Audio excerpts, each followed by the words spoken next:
Tag team for the USD. That's the effort it's going to take to generate a turnover in this game. Holy cow. We've seen Freechild do that before against Double Wide only just now, I guess, 4 or 5 years ago. Maybe less than that, but still. So an interesting thing to note, Brian, for most of these guys on the field, it's the first time they've touched the disc in the game.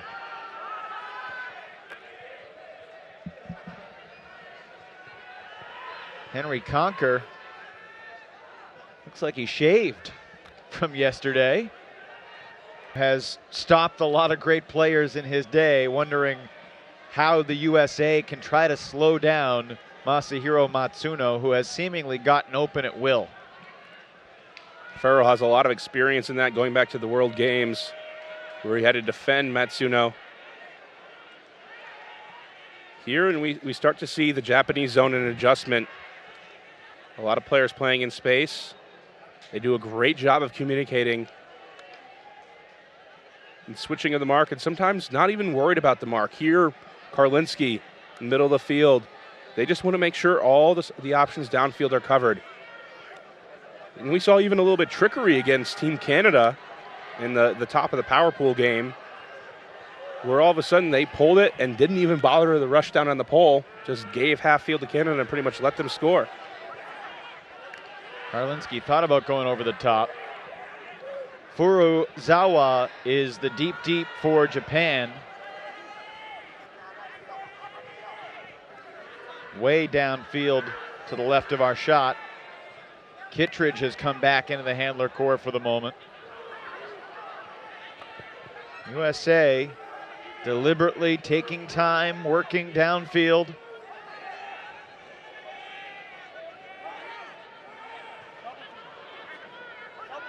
Looks like a double team may have been called, and Karlinski pointing it out.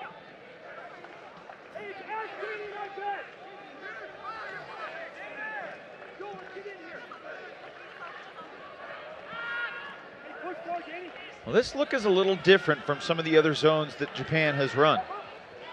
I think the zone can flex a lot due to the formation of whatever the offense tries to do, because they're worried about always finding a new man to cover. A flawless offensive performance. And they will receive to begin the second half. Up a couple of breaks. 7 scores away from an immortal performance. Evan Lepler, Brian Jones with you here in London as Ashlyn Joy looks at a Japanese zone. And here they have 4 defenders around the disc, just clogging up the middle of the field, really concerned about not letting anything through. And it's just fun to watch how they change their formation. As the count gets higher, they can tighten up. They won't bother guarding the resets or even guarding the thrower until later on. Cassidy Rasmussen is about 20 yards beyond the deep defender. Now he's gotten closer to Masahiro Matsuno, who's serving as the deep for Japan. Marquette bluffs a scuba and uses the forehand to find Kittredge. Joy, Karlinski, Joy, Kittredge, Marquette.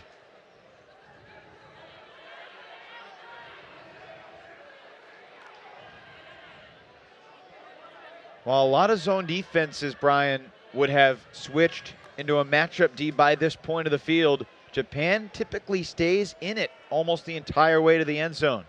I think if you want to transition, you have to do it early. Kittredge, high throw, but Helton skies and pulls it down.